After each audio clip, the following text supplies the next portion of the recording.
I hear nothing. Ah!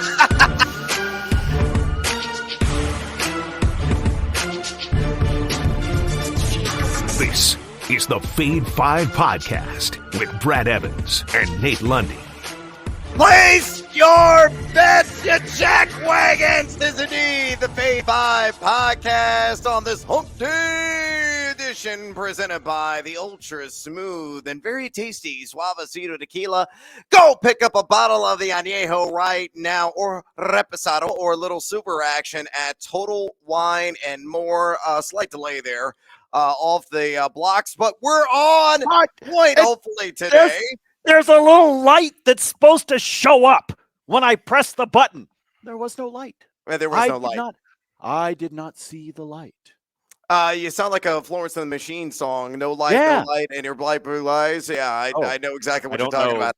I don't know any songs by her and whatever machine she brought with her. She plays the harp. That's really all I know, which is something I cannot do, but Lundy does on the ice. So we're kind of switching it up here on this Hump Day edition and what goes with Hump Day, but hockey. So Lundy, I know nothing about the puck. I will probably just blindly tell you on this action, but give me your Hump Day hockey play of the day. Yeah, you don't know F about puck. Well, I don't. Put the biscuit in the basket. No clue. I don't mind cursing on this podcast, but I do try to avoid F-bombs when possible. But I'll throw shit around there whenever we want. Yeah, Brad, this one I think you're actually going to like because you, sir, are a numbers geek. Yes. You love analytics. Brad, we have not done this on the podcast in quite some time. You know how much I love the gift, don't you? Oh, yes. Little goal in the first 10, but the fun way to be able to bet it is when you see an opportunity for there to be no goal in the first 10, which is what we're doing tonight with the Winnipeg Jets and the New York Islanders. Here's why. The fewest goals in the first 10 in the entire National Hockey League this season has actually been the New York Islanders. And it's been that way since the very beginning of the season. You know who has the second fewest? Their opponent, Winnipeg. The two lowest teams in the National Hockey League for having a goal in the first 10 minutes are the Jets and the Islanders, and they're playing each other. Now, because of that, we don't get nearly the kind of juice that we do sometimes. However, at DraftKings, it is still plus odds. It's plus 105. So I will take that at a plus 105. The Islanders have allowed it to happen in approximately 36% of their games this season, but at home, that number drops to 26%. Only 1 in 4 is it happening when they're at home. The Islanders are at home tonight, so my Hockey Hump Day play of the day, let's go for a no goal in the first 10. You can play that over at DraftKings at plus 105 between the Jets and the Isles. Oh, baby, seduce by the Jews. Drop the puck and make some bucks. With that already on the board, let's get after it with Hump Day Hoops edition of the Fade 5. Number 5. All right, let's go to a battle in the northeastern part of the country, and New England and Vermont is taking on Binghamton.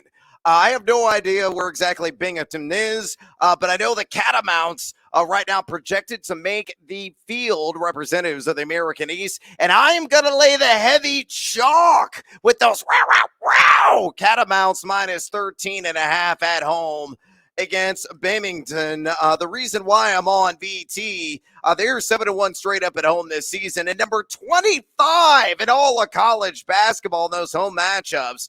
An effective field goal percentage. Offense are netting 58.8% inside the arc and 37.1% from long distance in those particular games. Binghamton, meanwhile, just 4-9 on the road, and the advanced analytics unsightly. Number 309 and adjusted offense efficiency in those road matchups, and number 264 in those road matchups, and adjusted defensive efficiency, giving up 51.5% from two. And I just laid out that is a major strength of VT, is scoring those easy around the rim opportunities. Vermont at Binghamton's house beat them 80-55 in the first game.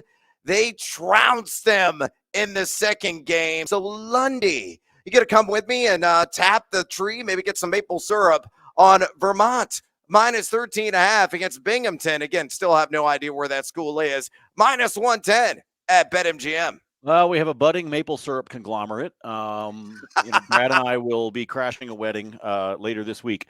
Brad, I actually looked it up while you were talking. Basically, if you start in Scranton, PA, and then you go straight north like you're going to Syracuse, Binghamton is, roughly halfway. A little bit less than It's halfway. in Pennsylvania? No, it's just over the border into in New York. In New York, but it's about half. It's a little less than halfway if you were going between Scranton, insert office reference here, and Syracuse, where everyone that seems to work in our business went to college. 100%. It's like slam dunk at minus 1,000. It's really kind of obnoxious, actually, the number of people that work in media that went to Cuse, because it's like a cult. It's like when I'm around my wife when she's with her Jayhawk friends. Brad, I don't know jack shit about either of these schools, so I'm going to roll with you. Oh, I like that reasoning. Go! Honestly, you did some research and you threw out some numbers. I found them on a map. I don't know. Let's have some fun. I just got a geography lesson, and I do like rolling around in molasses, which Vermont certainly does not do on the court. Back the Catamounts. That's sticky. Number 4. All right, let's go to the mammoth matchup tonight in the Mountain West Conference. And a lot of bubble implications here on the line, really for both teams, quite honestly. New Mexico traveling to Boise, Idaho, and taking on the Broncos of Boise State.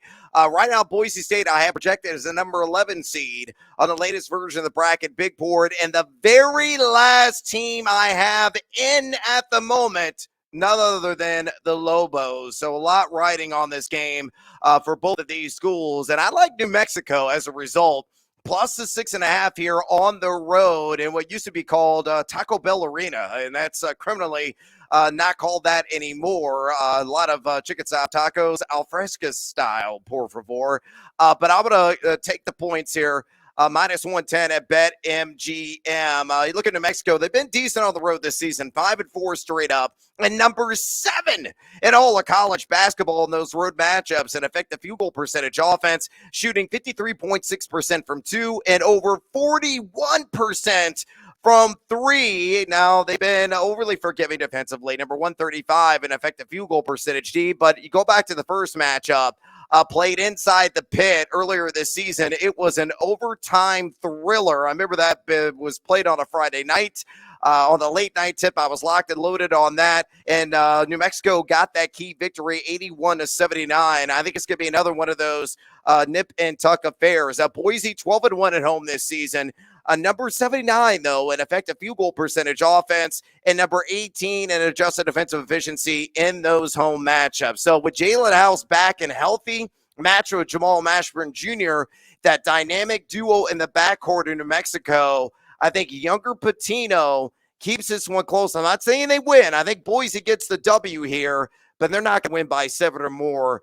Not based on the nature of how they play, which is more in the half-court setting. New Mexico loves to run, but if New Mexico just can show any kind of defense in this game, they're going to keep this under 6 points. I think they lose this by just 3 in the end. So Lundy, fade or follow the Lobos plus 6.5 on the road against Boise State, minus 110 at BetMGM. Chalupas for everybody. Yes.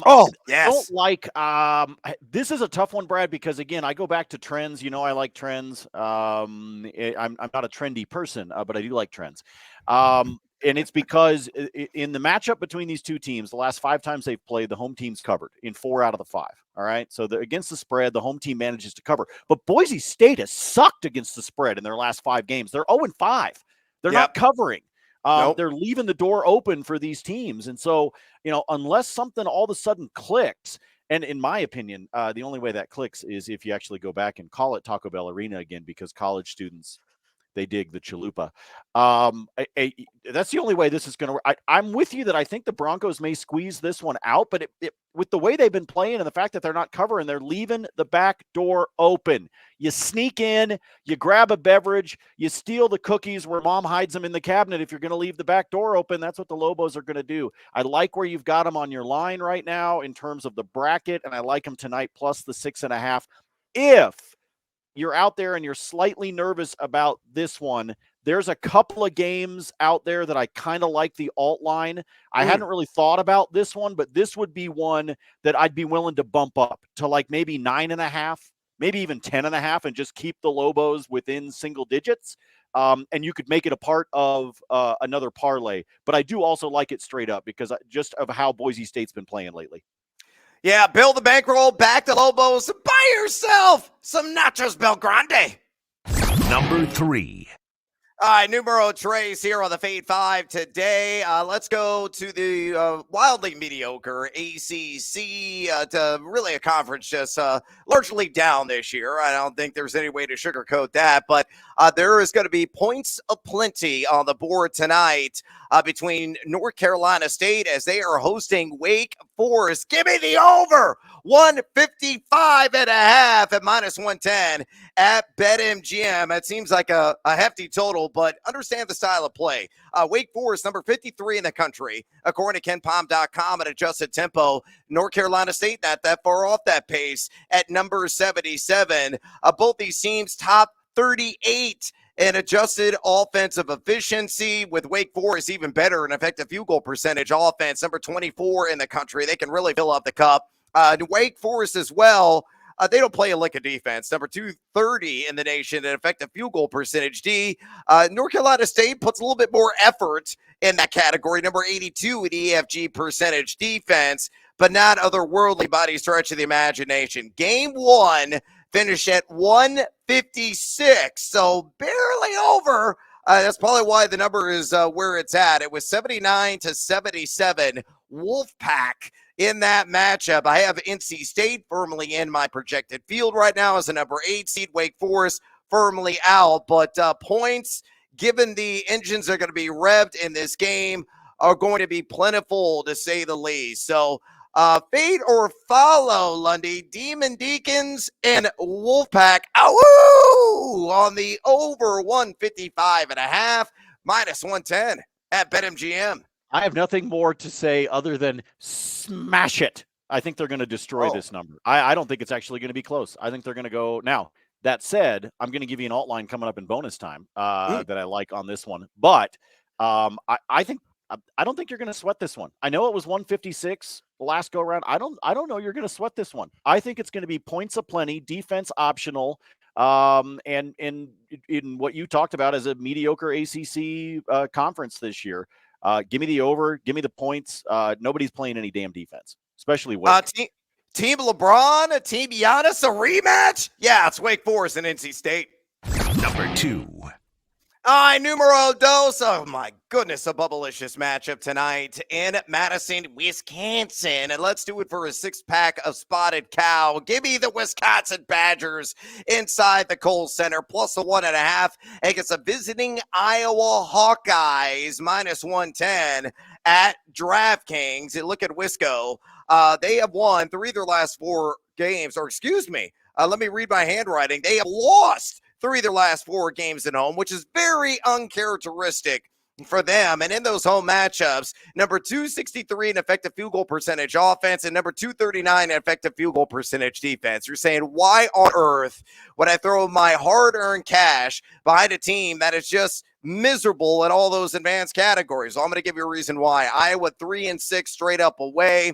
And they're even worse in effective field goal percentage offense on the road, number 288, and in defense, number 202, but most importantly, number 348 in three-point percentage D away from Iowa City, where they're giving up 39.9%. So the key in this game is going to be Chucky Hepburn and Connor Essegian. Those guys both shooting over 40% from way downtown for Bucky Badger as a collective at home this year. Wisconsin shooting a flat 39% on the season. Must-win game for them. I currently have Wisconsin as my first team out of the projected NCAA tournament field. They win, even if New Mexico pulls a stunner tonight in Boise, I may elevate Wisconsin into the overall field because their top 15 strength of schedule just leaps off the screen, and playing Iowa, who I projected as the number 8 seed, will certainly not hurt in that capacity. So Lundy, feed or follow. Bucky Beecher plus 1.5 at home against the visiting Iowa Hawkeyes, Chris Murray and company, minus 110 at DraftKings. Why do you always say it like that? Bucky Beecher. Why you got to get into this? What's this weird voice you do? Are you trying out the Looney thing, Tunes? man? No, it's a Wisconsin thing. Yeah, but it's like you're trying to do the whole Mel Blanc thing. You're trying to bring me a different voice. Hey, man, way back in the day when I was a student at a local junior college in Champaign in the U of I, before I found my wife, I dated some ladies from Chicago, and they all talked like this, and they said, oh, God, oh, God, oh, God. I just can't. I just can't. Brad, I want to know if I can bet on Fran getting tossed again. He got tossed in the first matchup. Oh, are you familiar with the Fran Con meter? No. Oh, it's the thing that exists on social media. It's like the levels of buildup for Fran McCaffrey, and Fran Con 1 is full meltdown, and we saw that last game. A lot of F-bombs. I liked it when he leaves the court, and the last thing he says to the ref, he points at him being held back by one of his assistants, and he goes, F you, and then walks off. That's just perfect. Just typical Fran. So I don't really like this one, Brad. I got to be honest with you. I don't really like this one. Can Iowa figure it out on the road? You think they can? Do I think they can? Yes, I will fade. I will fade you. I'm going to go the opposite direction. I'll lay the points with Iowa. I think they're going to figure this out as much as Wisconsin needs this. I think Iowa would like to get a little revenge after screwing up at home and losing in OT. I'm going to fade you. I can't follow everything. Damn it. I got to fade you on this one. All right. Lundy believes FU stands for fade you. Number 1. Numero uno today on the Fade 5 podcast. Let's go to a battle in the Big East in a conference that was wild and wacky last night. Creighton lost at home in a marquee matchup against the Marquette Golden Eagles. And Marquette right now has a stranglehold on the outright regular season title in that league. But a team that is still in the conversation are the Providence Friars. I'm going to take them plus 7.5. On the road against who the heck knows what version's going to show up, UConn Huskies and Danny Hurley and company. Hurley's already highly caffeinated, I guarantee you. Minus 110 at BetMGM. Why do I say never fade the Friars? It's very simple. They're road proven this season. Now, they've dropped 4 of their last 5 games away from Rhode Island, but they're 5-5 overall on the road this season. And most importantly, number 56 in the country in road matchups, an effective field goal percentage defense, giving up just 27.8% distance. Also an outstanding rebounding team, whether generating second chance opportunities or sealing off the defensive glass. Remember, they won the first matchup in Providence inside the dunk, 73-61. Meanwhile, I look at UConn. They're 13-2 in scores this season. And in those home games, pretty good advanced analytics, number 17, and adjusted offensive efficiency, number 34, and adjusted defensive efficiency. And they really get out and contest and challenge the arc, much like Providence does, giving up just 26% flat on three-point shots there at home, and also a very good rebounding team. I think this is just too many points. I think UConn does have the numerics advantage here, but I believe the Friars, again, I never fade them, are going to lose this sucker by 5 or 6, and you're getting 7.5 right now at BetMGM. So minus 110, Lundy, fade or follow. I like this one. I like this one a lot. I don't trust UConn. I do not trust the Huskies whatsoever. I'm right there with you. You mentioned it right at the beginning when you were talking about this pick. I don't know which version I'm going to get. There's been a lot of teams, by the way, this year that I never know which version I'm going to get. See Tad Boyle and Colorado as an example. I don't know. I don't know what the hell is going to happen when CU takes the court, which is going to make, by the way, for anybody that's already looking ahead about a week and a half, it's going to make the Pac-12 tournament really, really interesting because there could be some weird shit that happens in the first couple of days of that tournament. I'm telling you right now, when we get to where we're doing some weird futures bets, I may have to throw something on some random ass team to pull off the upset. I mean, look what Oregon State did, 3 seasons ago. I mean, it's just weird shit happens in the Pac-12 tournament, folks. And CU may be at the heart of it because Tad's a great coach, but he's just waiting for his recruits next year to show up. That's all. He's just trying to buy his time because he's got a great recruiting class next year. I like this one with Providence. I do not trust UConn, so give me Providence to keep this one close on the road. Let's hope UConn doesn't all of a sudden start, hammering shit from outside. But beyond that, take Providence in this one. Good call. Like Austin, like Albuquerque, like Portland, Oregon. Let's get weird indeed, Lundy. It's bonus time on this hump day edition of the pod. What else you got for me? First of all, if you're going to talk about the getting weird, I can't buy into Fort Worth with the funky town thing. I just FYI. I mean, Fort Worth, you're a rodeo town. You're a cow town. You're a cow town. There's a reason there are songs written about the stockyards. Like, you're not funky, okay? It smells funky in Fort Worth. I've been there. I know what it smells like because of the livestock that's always on hand. Did you see, by the way, the post-game photo of Grady Dick? Just real quick, did you see that after the win? He had gotten one of the Funky Town shirts and he had written a giant W on it, which I thought was the ultimate troll job there. Yeah. I mentioned that I was going to have Wake show up again. I did an alt line on this one, Brad. Tell me what you think. I'm taking Wake Forest plus 9.5. So I'm taking it. I think it was at 6.5, 5.5. I think it's 5.5.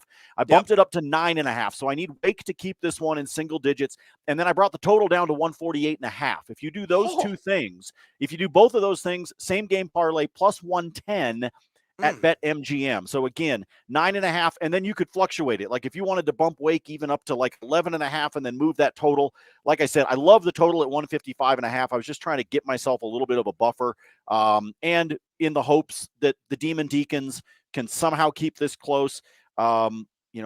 Scary mascot, the whole thing. Anyway, stamp of approval, Lundy.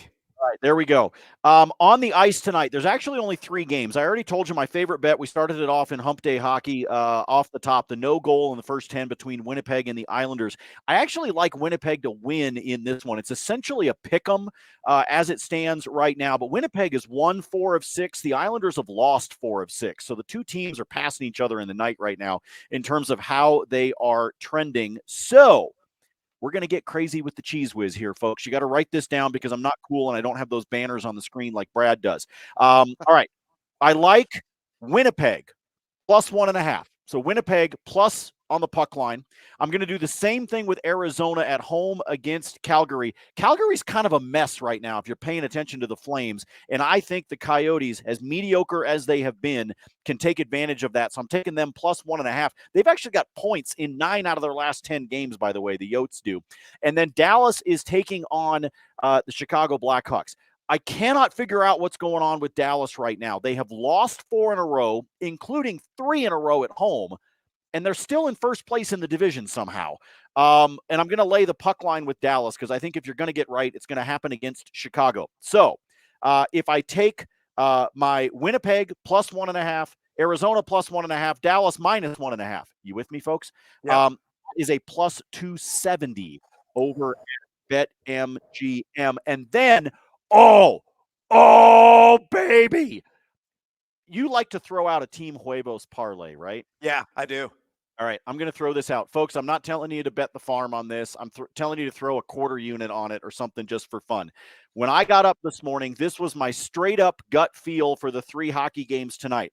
Winnipeg on the money line, Arizona on the money line to just pull the flat-out upset against Calgary, and then Dallas minus 1.5 against Chicago. If you put those together, plus 783 at DraftKings if you're willing to go. And again, those are my straight, I woke up this morning, gut picks because there's only 3 games on the ice tonight. Winnipeg money line, Arizona money line, Dallas minus 1.5, 783 at DraftKings. And Brad, before we get to yours, you might have been doing it. We got to give a shout out to our guy Kevin that hit us up. You asked people to show us their parlay. Show us your parlays last night. He went with the full 10-leg alt line. Yeah, I saw that. And he went 8-1-1. You're right. Virginia Tech. The hokey pokey screwed him. Yeah, and Air Force was a push because he had Air Force at the 5, and that wound up being a push. But We promised we'd give you guys shout outs if you share your favorite parlays with us. And he was aiming for the fences because he had 100% boost from DraftKings. So he was like, screw it, I'm going for 8-1-1. Kevin, well done. And thanks for hitting us up on social media. And the huevos gigantes also apply not only to Lundy, but also to Kevin with that parlay play that just fell a little bit short. Speaking of the Team Huevos parlay play of the day, here it is in college basketball. On him, all money lines. Give me Army, who clobbered Boston in the first matchup. They're at home tonight, one of the best offensive teams in their conference. I think they get the win. Virginia on the road at Boston College. You need to know the reason? No, you don't. UVA is going to win, may not cover, but they will win that game by low single digits. North Carolina in a must-win game at Notre Dame tonight. I think they squeak by with a victory over the not-so-fighting Irish. And then NC State, we've already talked about against Wake Forest. I like Lundy's play up on Wake to plus 9.5, but I think NC State will get the win by around 4 or 5 points, and the over, as we've discussed, will also hit in this game. So you see all those legs there, plus 264 at DraftKings. All those teams got to do, again, is win. Additionally, in bonus time, one other matchup that I really like tonight, Tulane against number 1 ranked Houston. And I'm taking the over here, and we've seen that number climb, that total. It opened at 143. It's up to 145.5 right now at BetMGM, and I would still take it. As I've discussed, Houston, they're not the Walking Dead zombies. They are the Last of Us zombies. They're fast in nature. They attack you relentlessly on the glass. They can fly in transition. They create a lot of pressure off turnovers off of pressure. You look at Tulane, number 5 in the nation, are the Fighting Sean Kings, and adjusted tempo this season, and they've been pretty good in the AAC, putting ball through basket. Number 2 in effective field goal percentage offense. Yeah, Houston's a little bit slower, a whole lot slower, to be honest. Number 348 adjusted tempo, but they don't mind flying up and down the court, and I think that will be the case tonight. I think they score 85 on Tulane. We're just going to need around, 75 or 70 or so to hit the over here. With the green wave, and we're cashing a winning ticket. All right, we got to cash out right now on the Feed 5 podcast. Again, drop us a rating and a review at your convenience. We really appreciate it. It really helps out the podcast tremendously. Also, submit if you have a parlay play or a hot pick that you want to share with us. Go to our Twitter accounts, Lundy at Nate Lundy, my Twitter account at Noisy Huevos. We post all of our picks on a fancy, not so sophisticated spreadsheet that's free to the masses. Always track our work, always free, always transparent. Go to Twitter if you want to exercise both those options right now. For Hockey Hump Day and Nate Lundy, I'm Brad Evans. Until next time, as always, feed or follow. That is up to you.